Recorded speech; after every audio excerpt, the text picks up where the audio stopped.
First, Liz, thank you very much for inviting us, and thank you and Tishna and your team for putting this together. Right after the conference, actually in a couple days, we're heading over to Geneva to participate in WIPO, the World Intellectual Property Organization. And there's a conference there on intellectual property in the creative industries. We thought instead of doing a traditional nuts and bolts demonstration of what we do at Without a Box, and we'd love for you to look at the website, of course, instead we're going to give you an abridged version of what we're presenting at WIPO. So we will make our 15-minute allotted time, but we're going to tag team it, so please indulge us. The French Jesuit thinker Pierre Teilhard de Chardin came up with a useful metaphor for the evolution of our planet. Imagine the Earth growing as a series of concentric spheres. It began with the formation of a geosphere, inanimate matter, which evolved out of itself a biosphere of life that encircled the globe. Out of life, humankind reached up uniquely to develop a sphere of shared thought and cognition, which Teilhard called the noosphere, spelled N-O-O-S, for the Greek meaning mind. And finally, in his goal-oriented view of evolution, Teilhard wrote that human consciousness would condense to a single point, which he called Omega, where we all become one essential being. He saw this achievement as Christ, but the concept has many names and is a yearning within each of us. We know that evolution works over great expanses of time, and then suddenly all at once. We're privileged and frightened to live in one of those accelerated times. Things are happening suddenly all at once. Even as unprecedented human upheaval rushes in on us, a Cambrian-like explosion of new forms offers new hope and possibility. Before our eyes, a generation has just passed the relay baton from the analog age to the digital age, and another generation is sprinting out of breath with it.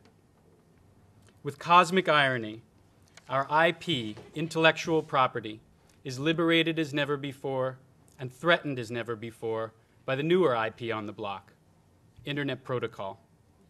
Here in 2007, Teilhard's evolutionary striving is viscerally familiar to those of us inspired by and mired in this transformational collision of the twin business phenomena of IP and IP. Without a Box. Our company was sprung appropriately in the year of the millennium from a modest but inventive idea. What if we could bring together in one place all the independent filmmakers of the world,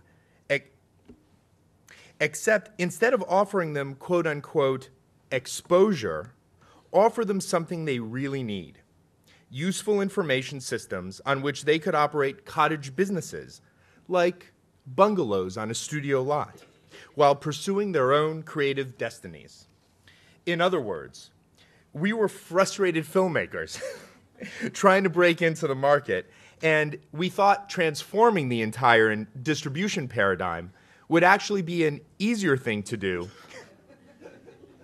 and an easier way to do what we wanted to do, which back then was to make films and find an audience all around the world for them. Suddenly, we were business people. Independents learned to be. Of course, we haven't made a film since.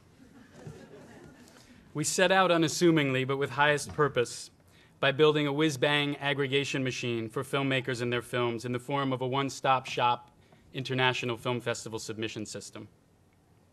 You can fill out one entry form once, then just pick, click, and apply to more than 700 now partner film festivals, mostly in North America and increasingly around the world. We actually work now with over 150,000 filmmakers in 200 countries around the world, growing by thousands each month.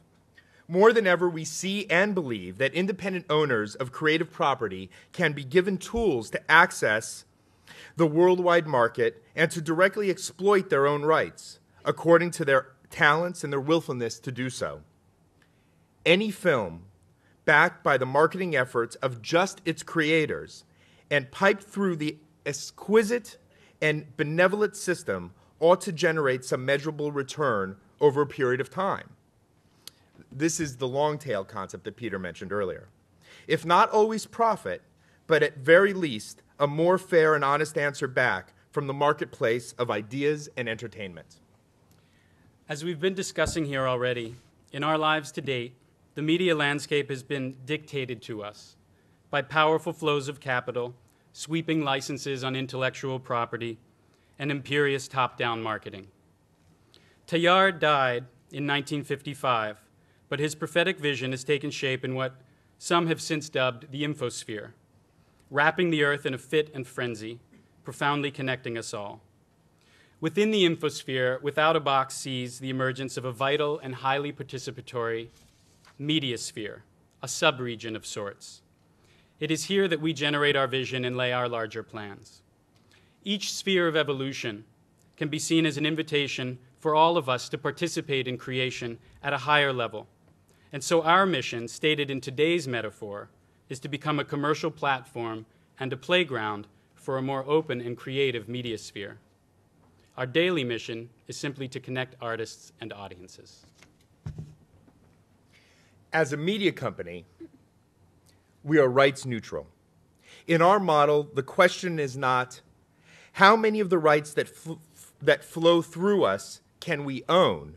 Rather, how many of those rights are finding owners, promoters, or audiences through us?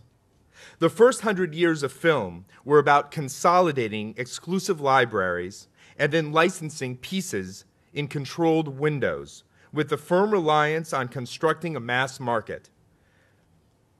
The next 100 years will be about setting libraries loose, even non-exclusively, among competing entities within the same territories, and then bridging opportunity more on the fly to maximally exploit assets.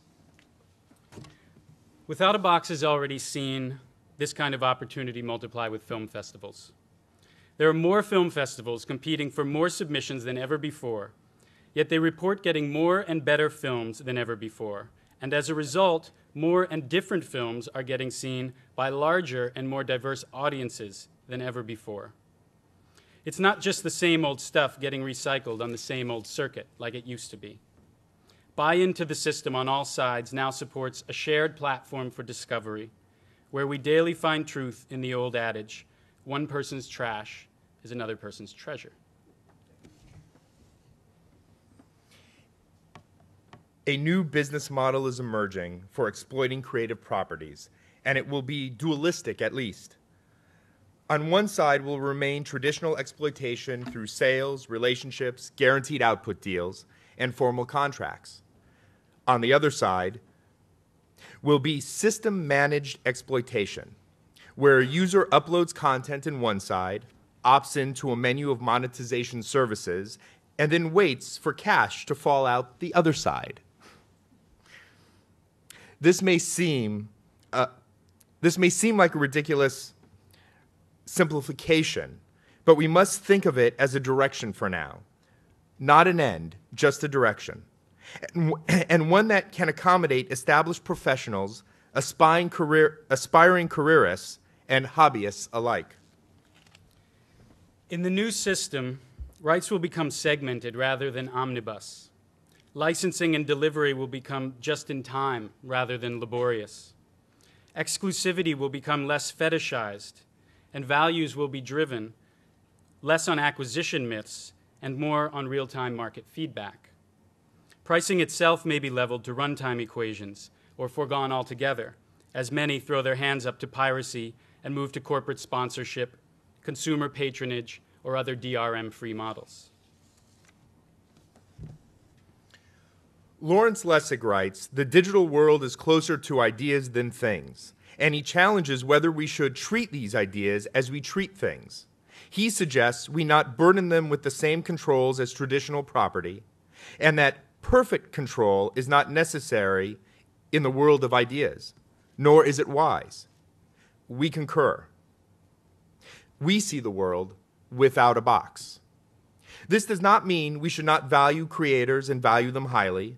It does mean we may come to realize that a sizable portion of our creative output lends itself to social utility, to open source, to collectivity, more than to definitions of property, capitalized for the prosperity of an individual or a corporate ego. We live in an age with more than enough talent and subject matter to amaze us all from the day we're born to the day we die. Maybe we always have, except now it's surfacing exponentially. The ease of digital expression has caused the public to rise out of alienation and share themselves in astonishingly simple and sometimes prodigal ways. The nature of much content now flooding the marketplace is that it's not made by careerists, but is often quite compelling, much funnier or scarier or lovelier or more informative than most of what we see in the sanitized media. There's also no end to the many worthy independent films being made. Festival winners among them, even films that once found respectable distribution and decent returns, but whose licenses have since lapsed back to the original producers after 5 or 7 years. The creators have gone on with their lives while great content goes dormant, like Sunken Treasure. Studios represent their properties and high-valued back catalogs decades after decades, resurrecting, remastering, and recycling concepts. Likewise, independents need a trustworthy platform on which to park their assets in perpetuity, rather than in a musty garage or on the desktop hard drive that crashed last week. So much creative property simply does not rest in the hands of an agent best equipped to exploit it. And too often, agents are quick to condemn early non-performers to the death vault of perpetuity. But what if the vault were the agent? A living vault, always ready to make a deal. Traditional media companies covet the first look at content entering the marketplace. Without a Box also sees a great future for the last look. For every one of us here today, it's highly likely that our favorite film on the planet is one we have not seen. It's already out there, but we have not found it. It has not found us. As principals in Without a Box, we get handed DVDs from time to time that are some of the best things we see anywhere. That doesn't mean it's always mass marketable. We get that. It does mean that it just needs to be matched with the right audiences over a longer period of time across non-traditional demographics and sometimes sprawling geographies. The long tail that we've been talking about. So the new media conglomerates will be the Amazons, the Googles, and the Facebooks that cater not to the least common denominator, but to the highest individual connectedness, and who place their emphasis on discovery, sharing, and monetization through authentic affiliation or affiliates, rather than through strict ownership and licensing. In the self-distribution scenario, anyone will be able to aggregate an audience. Even audiences will be able to aggregate their own audience and sell directly to consumers via physical copies and digital transmissions, aided in the most successful cases by viral marketing. A Without-a-Box rights holder will be able to syndicate content to outlets in multiple channels and distribution windows through a dashboard of opt-in express licensing agreements where the revenues, whether pennies or small fortunes, can flow back to their own management systems. So much contemporary dialogue obsesses with protecting what exists today. Our massive and precarious economies and ecosystems of all kinds dependent on them.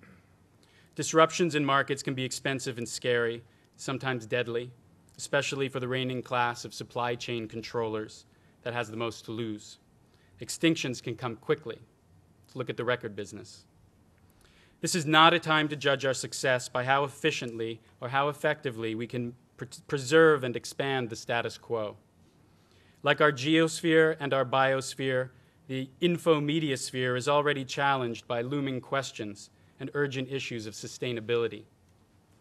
We might, as humans, take this rare moment in our self-creation to step back and to use our noodle spheres up here and to ask ourselves Not just what we can do in a blind heat to fatten our wallets, but what kind of possibility do we want to create for our endangered race, whether it lasts another 50 or 50 million years. When we read a great book or watch a great movie, we find ourselves filled with an ineffable feeling. We value it so highly. What is that? What is that feeling?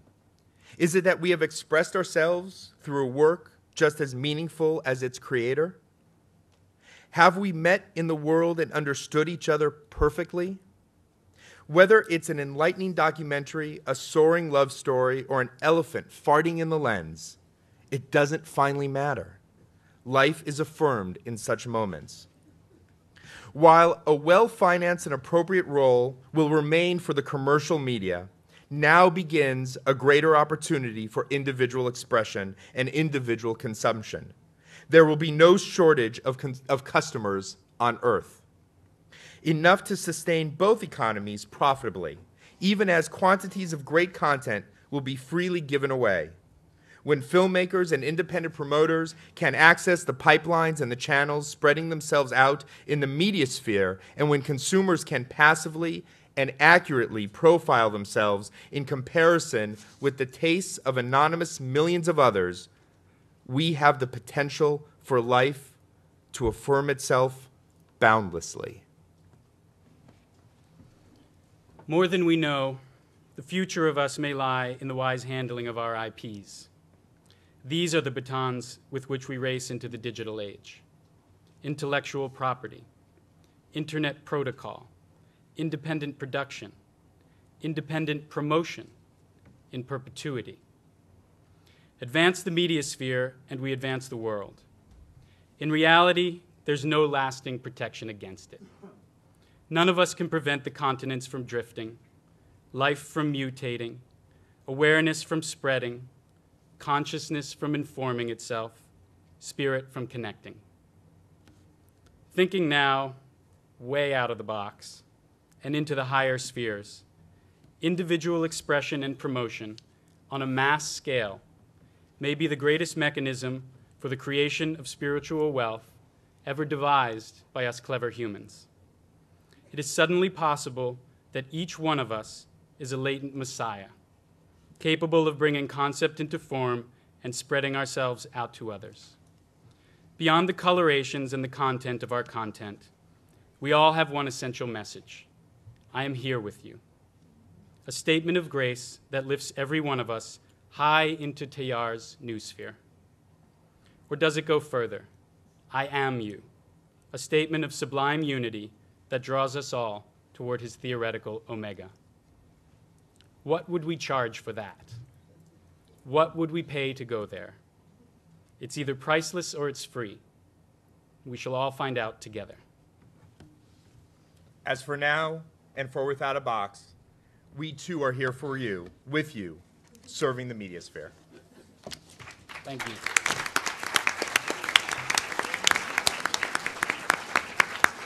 Ladies and gentlemen.